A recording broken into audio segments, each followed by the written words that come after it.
계시록 20장 11절로 15절 흰보자 심판 때 천년왕국 시대가 끝나면요 눈에 보이는 우주의 모든 만상은 다 사라지고 곧 하늘에 크고 흰 보자가 펼쳐지는데 이곳에서 산자와 죽은 자들에 대한 하나님의 최종적인 심판이 시작되는 겁니다.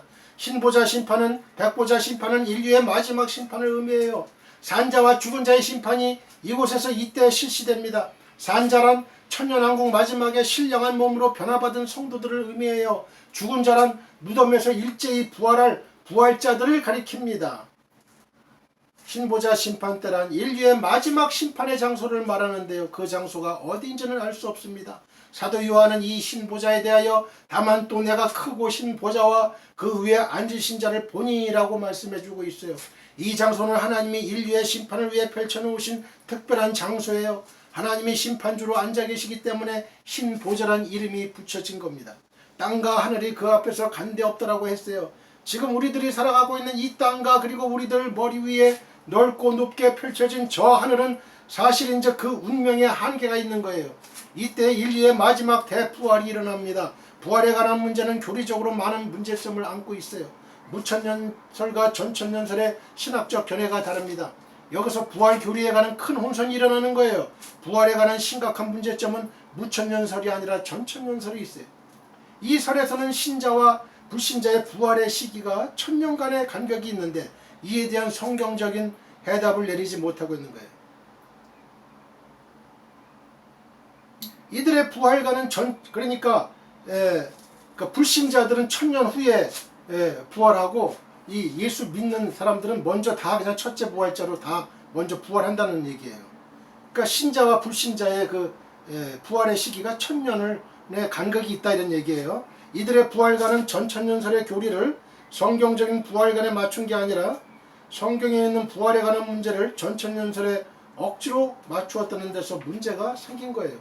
성경에 나오는 첫째 부활자들은 문장 그대로 순교자들의 부활입니다. 그리고 성도들의 변화 사건은 천년왕국이 끝나서 흰보자 심판 때 백보자 심판 때로 옮길 때 일어나는 사건이에요.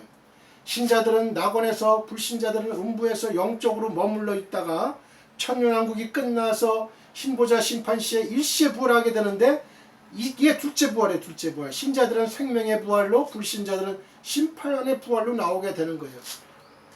이 부활관이 성경적인 부활관이에요. 첫째 부활자들은 누구냐? 7년 환란 전에 예수를 증거하다가 죽은 자들. 지금 계시록 6장에서 주님의 제단 밑에서 하나님 언제까지 우리의 이 원수를 왜 갚아주지 않겠습니까? 그렇게 항상 이렇게 간구하는 순교자들. 그러니까 하나님이 그러잖아요. 아직 내 종들의 수가 차기까지 좀 참아라. 두루마리를 주잖아요. 그 나머지 또 종은 누구냐? 그거는 이제 전 3년 반 동안 그 예수 14만 4천 명 두 증인으로 대표되는 또 예수 전하는 그 하나님의 종들. 그 자들이 또 그 짐승한테 적그리스도에 의해서 또 죽어요. 죽어요. 그래가지고 길거리에 매장도 못해요. 길거리에 3일 반을 있다가 하나님의 생기를 받아서 하늘로 부활해서 올라갑니다. 그게 이제 첫째 부활자들이에요. 그게 첫째 부활자들. 12절에서 또 내가 보니 죽은 자들이 물음대소하고 그 보좌 앞에 섰는데라고 말씀해주고 있어요. 그리고 13절에서 바다가 그 가운데서 죽은 자들을 내어주고 또 사망과 음부도 그 가운데서 죽은 자들을 내어준다고 했어요. 이 같은 표현은 인간들이 어떤 모양과 어떤 형태로 죽었건 지구의 체질에 어떤 변화가 일어나건 간에 죽은 자들의 부활은 반드시 있다는 사실을 보여주는 말씀이에요. 우리나라가 어떤 사람들은 그랬죠. 우리나라 어떤 사람들은 예수 믿는 사람은 화장하면 안 된다고. 화장하면은 부활 못한다고. 아니에요. 땅에서 죽은 자, 바다에서 죽은 자, 뭐 공중에서 죽은 자, 어떤 사람들 하나님의 그런 능력이 계시다니까요. 다 죽은 자를 내놓는다고 그랬잖아요. 바다도 그 죽은 자를 다 내놓는 거예요. 그리고 마지막에 사망과 음부도 다 불못으로 들어가는 거예요. 다 처리가 다 되는 거예요. 흰 보좌는 광대한 인류 심판의 광장에 이 흰 보좌에는 두 종류의 책들이 펴져 있는데요. 책들이 펴 있고 또 다른 책이 펴졌으니 곧 생명책이라고 했어요. 펴 있는 책은 심판받을 자들의 명단과 그들의 심판받을 행위가 기록된 책이에요. 불신자들은 이 책에 기록된 대로 각기 행한 대로 심판을 받을 거예요. 그런데 생명책에 기록된 사람들도 있다고 했습니다. 이들은 어린 양의 생명책에 기록된 하나님의 백성들이에요. 이들은 이때 생명의 부활로 살아나서 흰보좌 앞에 서게 될 것입니다. 냉수 한 그릇의 상도 이곳에서 상급으로 갚음을 받을 거예요. 예수님은 나를 인하여 너희를 욕하고 핍박하고 거짓으로 너희를 거슬려 모든 악한 말을 할 때에는 너희에게 복이 있나니 기뻐하고 즐거워하라. 하늘에서 너희의 상이 큼이라고 하셨는데 이때 이 상이 공평하게 베풀어질 것입니다. 한편 왼편에 있는 자들이 설 곳은 흰 보좌 중에 왼쪽 편이에요. 염소. 이곳은 지옥에 보내질 악인들의 심판의 장소입니다. 이곳의 선자들은 자기들이 행한 대로 기록된 행위책에 따라 엄격하고 준엄하게 신문을 받을 것이고 그것에 상응한 심판의 선고를 받을 거예요. 그들은 심판의 부활로 살아난 자들이에요. 심판의 부활로.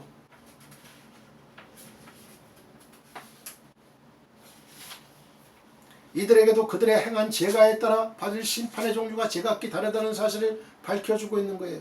지옥은 형벌의 장소지만 그곳에 들어가는 모든 사람이 모두 똑같은 형벌을 받는 게 아니라 자기 행위를 따라 책들에 기록된 대로 심판을 받는다고 말씀해주고 있는 거예요. 자기 행위에 따라.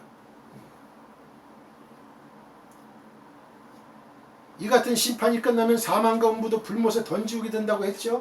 천국에는 사망과 음부가 필요하지 않기 때문에 하나님은 이것들을 둘째 사망 속에 던져 넣으십니다. 인류의 모든 역사는 완전히 끝났어요. 아담으로부터 시작된 인류사는 죄와 사망과 눈물과 질병과 고통 속에서 얼룩져 왔습니다. 그러나 하나님께서 사랑으로 그의 독생자를 보내시어 우리를 그 저주 가운데서 건져내셨어요. 신보자 심판, 백보자 심판은 바로 그 마지막 결실이 되는 거예요. 그러나 끝까지 하나님의 사랑을 거역하고 하나님의 대적자 사탄을 쫓는 우리에게 대한 심판은 불가피했습니다. 우리는 이 마지막 신보자에 있는 그리스도의 심판대 앞에서의 상급의 소망을 바라보면서 보람있는 남은 생애를 살아갈 수 있기를 축원드려요. 21장 1절로 4절 거룩한 성 새 예루살렘 보겠습니다. 또 내가 새 하늘과 새 땅을 보니 처음 하늘과 처음 땅이 없어졌고 바다도 다시 있지 않더라. 또 내가 보매 거룩한 성 새 예루살렘이 하나님께로부터 하늘에서 내려오니 그 예비한 것이 신부가 남편을 위하여 단장한 것 같더라. 내가 들으니 보좌에서 큰 음성이 나서 가로되 보라 하나님의 장막이 사람들과 함께 있음에 하나님이 저희와 함께 거하시리니 저희는 하나님의 백성이 되고 하나님은 친히 저희와 함께 계셔서 모든 눈물을 그 눈에서 씻기심에 다시 사망이 없고 애통하는 것이나 곡하는 것이나 아픈 것이 다시 있지 아니하리니 처음 것들이 다 지나갔음이로라. 우리는 지금까지 천년왕국까지의 모든 계시를 배웠어요. 천년왕국까지는 이 땅에서의 세계였어요. 이 땅에서의 세계는 육신으로 살아가는 거예요. 비록 천년왕국일지라도 다윗의 왕위를 계승하여 왕노릇하실 예수님과 그리스도와 더불어 왕권을 가지고 왕노릇할 순교자들인 첫째 부활자들 외에는 육을 가진 몸으로 살았어요. 첫째 부활자들은 그 부활을 했기 때문에 육이 아니죠. 그 부활한 몸이에요. 예수님과 같은 몸이죠. 그러나 천년왕국의 소멸과 함께 이런 지상의 세계는 영원히 막을 내리고 이제 새로운 세계가 펼쳐지는 거예요. 이 세계는 우리가 경주하는 경주장의 최종 도착지이고 이곳에 들어가는 것을 목표로 인간 역사가 쭉 진행되어 왔던 거예요. 요한계시록 21장에는 하늘에서 내려오는 새 예루살렘이 소개되어 있어요. 이 나라를 보면서 사도 요한은 새 하늘과 새 땅이라고 표현하고 있어요.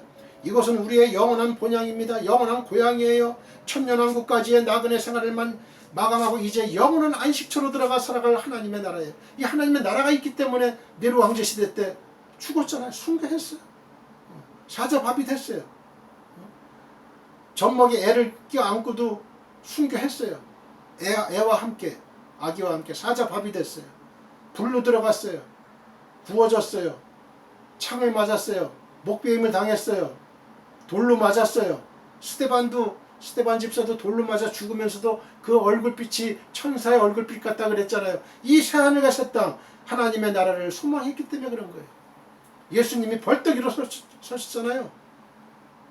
혈과 육은 하나님 나라를 유업으로 받을 수 없고 또한 썩은 것은 썩지 아니한 것을 유업으로 받지 못할 것이기 때문에 살아있는 성도들은 신령한 몸으로 변화받고 죽은 성도들은 생명의 부활로 살아나서 이 나라를 유업으로 받게 되는 것입니다. 고린도전서 15장 50절.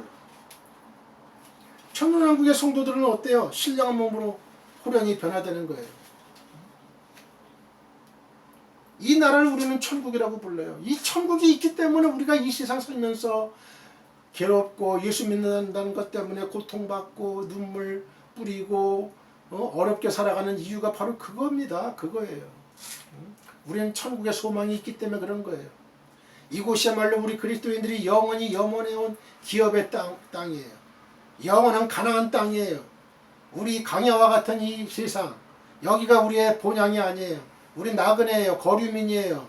우린 하늘나라 천국 시민권자예요. 시민권자. 하나님께서 우리를 예정하시고 택정하신 이유는 바로 이 나라를 유업으로 주시기 위함이었어요. 그리스도 안에서 하늘에 속한 모든 신령한 복으로 우리에게 복 주신다고 하신 그 축복이 오늘 21장에 나오는 하늘에서 내려오는 새 예루살렘입니다. 거룩한 성 새 예루살렘. 이제 천년왕국도 지나갔습니다. 보이는 세계는 어디론가 다 사라져버렸어요. 또 내가 보니 크고 흰 보좌와 그 위에 앉으신 자를 보니 땅과 하늘이 그 앞에서 피하여 간데 없더라고 말씀해주고 있는 거예요. 사도 요한은 새하늘과 새 땅을 보았다고 했습니다. 우리는 여기서 요한이 천국을 새하늘과 새 땅이라고 표현하고 있는 일에 대해서 오해해서는 안 돼요. 많은 사람들은 이 새하늘과 새 땅을 이사야 65장 17절에서 말씀해주고 있는 새하늘과 새 땅으로 오해한 나머지 21장의 새하늘과 새 땅을 천년왕국이라고 주장하는 사람들이 있어요. 이건 아니에요. 그건 아니에요. 천년왕국은 이미 지나갔고 계시록 21장에는 거룩한 성 새 예루살렘 천국이에요. 천국. 분명하게 구별해야 돼요. 그러나 이사야서에 나오는 새하늘과 새 땅은 육신을 가진 인간들이 천년간 살아갈 천년왕국을 가리킨 것이지만 요한계시록 21장에 나오는 새하늘과 새 땅은 천년왕국까지 사라진 후에 새롭게 등장하는 새하늘과 새 땅인 거예요. 이에 대해 오해가 없기 위해 2절에서 또 내가 보매 거룩한 성 새 예루살렘이 하나님께로부터 하늘에서 내려오니라고 말씀해주고 있죠. 이 이사야 65장의 새하늘과 새 땅은 하나님께서 그의 백성들을 위해 이 세상을 새롭게 개조하신 것이고 계시록 21장의 새하늘과 새 땅은 새롭게 창조된 새로운 세계인 게 아니에요. 재창조의 세계가 아니에요. 하늘에서 내려오는 새하늘과 새 땅, 천국이에요. 천국. 사도 요한은 이 땅을 바라보면서 이곳에 자기가 본 것을 계시해주고 있는 것입니다. 이 새로운 세계의 모습에 대하여 요한은 그 예비한 것이 신부가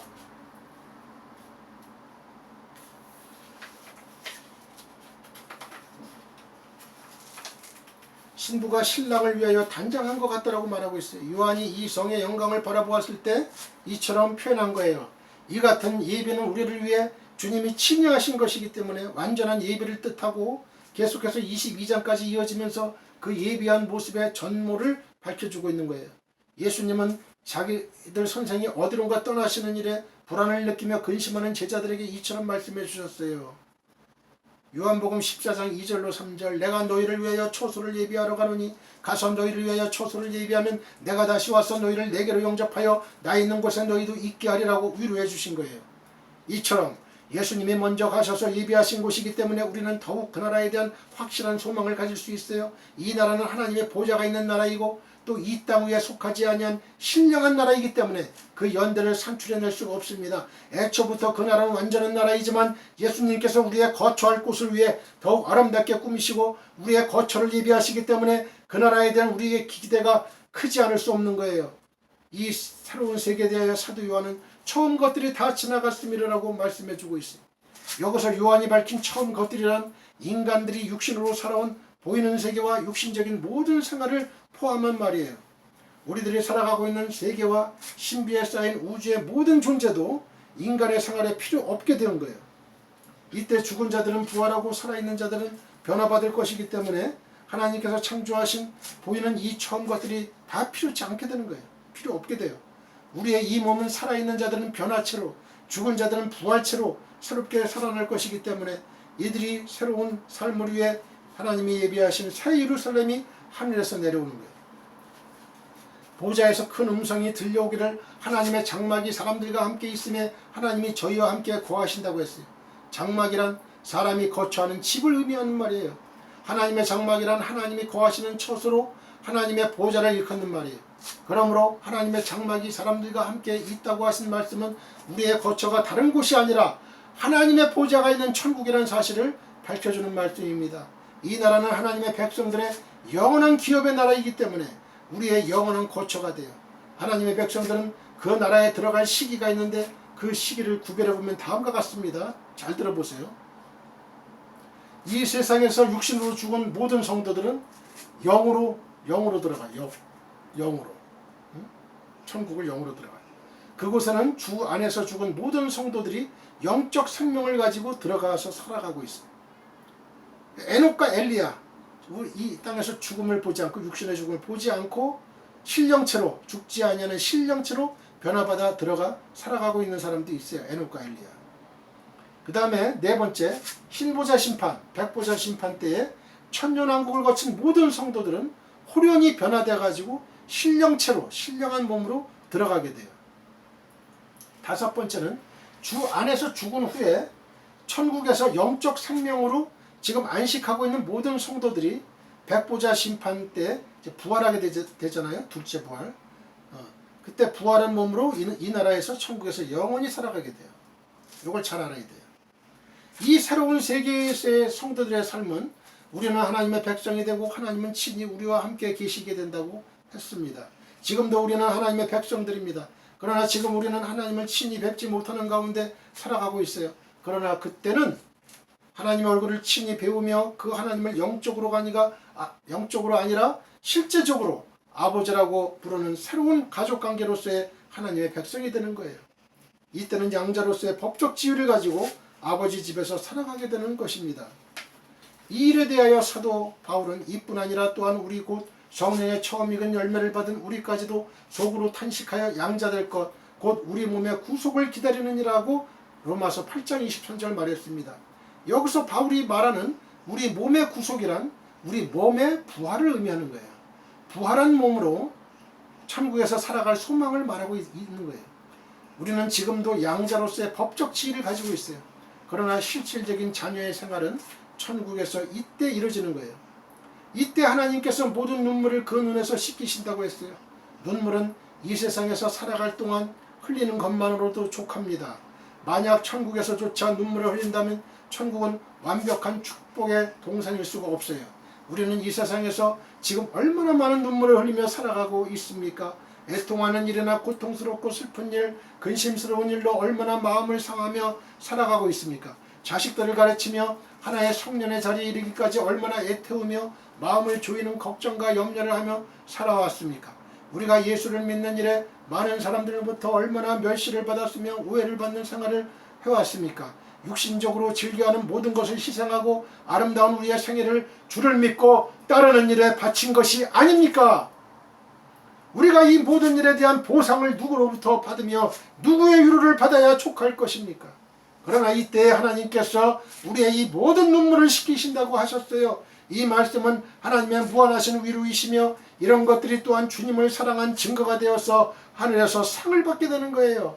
이에 대하여 예수님은 마태복음 5장 11절로 12절에서 나를 인하여 너희를 핍박하고 거짓으로 너희를 거슬려 모든 악한 말을 할 때에는 너희에게 복이 있나니 기뻐하고 즐거워하라 하늘에서 너희 상이 큼이라고 하셨는데 이 상을 이때 넉넉하고 만족스럽게 받는 여러분들 되시기를 축원합니다. 이 나라에 대해서 4절에서 이처럼 말씀해주고 있어요. 다시 사망이 없고 애통하는 것이나 아픈 것이 다시 있지 아니하리니 처음 것들이 다 지나갔음이 일어나고 말씀해주고 있어요. 우리에게 다시는 사망이 없습니다. 천년왕국에서도 많은 사람들의 사망이 있었어요. 옥에서 풀려나온 사탄은 곡과 마곡을 미혹해서 그들로 제 길로 유혹하여 하나님을 대적하게 했어요. 이때 하나님을 대적하는 무리를 하늘의 불로 소멸하셨는데 그 수요가 바다 모래 같다고 했어요. 이들은 천년왕국에서 태어난 2세들입니다. 이 사망이 인류의 마지막 사망입니다. 천국에서는 사망이란 이미 지나간 일들이에요. 이 나라에는 천국에는 사망이 없어요. 사망은 죄에서 나왔습니다. 이제 죄는 영원히 사라졌어요. 죄의 원인자이며 제공자인 사탄은 영원한 불못에 던져졌습니다. 그가 발붙일 곳이 어디든 없어요. 이제는 천국과 지옥뿐 다른 아무것도 존재치 않을 것이기 때문입니다. 사탄은 지옥에서 한 발자국도 밖으로 나올 수 없는 거예요. 사망이 없다는 말은 그 생명이 영원하다는 말이에요. 애통하는 온갖이나 곡하는 것이 있을 리가 없습니다. 그리고 아픈 것도 다 지나가 버렸습니다. 우리들에게는 이 같은 천국의 약속이 분명히 주어져 있어요. 이 나라를 바라볼 수 있는 사람은 복이 있습니다. 할렐루야. 그는 이 땅에서 당하는 모든 어려움을 소망 가운데 승리할 수 있습니다. 바울은 생각건대 현재의 고난은 장차 우리에게 나타날 영광과 좋게 비교할 수 없도다 라고 얘기를 했어요. 그렇기 때문에 많은 우리의 믿음의 선진들이 그 순교의 피를 흘렸던 거죠. 이 나라는 환상의 나라도 아니고 신기루 같은 꿈의 나라도 아니에요. 우리의 손이 미치지 못할 공생의 나라도 아닙니다. 하나님께서 확실한 약속으로 보장하신 우리의 본향이며 이 나라의 상속을, 천국 상속을 위해 그 아들을 세상에 보내셔서 우리를 그의 피로 구속해 주셨습니다. 할렐루야. 아멘. 주여 믿습니다. 기도드리겠습니다. 할렐루야. 하나님 아버지, 은혜를 감사합니다. 하나님 아버지, 우리에게 이와 같은 천국을 주시기 위해서 당신의 둘도 없는 독생 성자 예수 그리스도를 이 땅의 육신의 몸으로 인카네이션 시켜서 아버지 모든 죄를 위해서 십자가상에서 대신 피 흘려 돌아가시게 하셨습니다. 아버지는 다시 사흘 만에 부활시켜 주셨습니다. 아버지 하나님, 저희도 부활할 줄 믿습니다.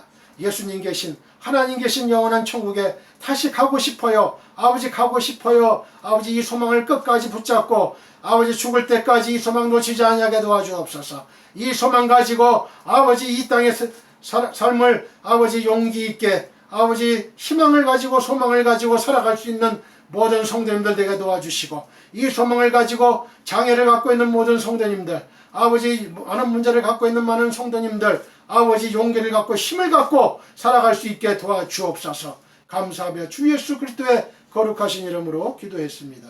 아멘.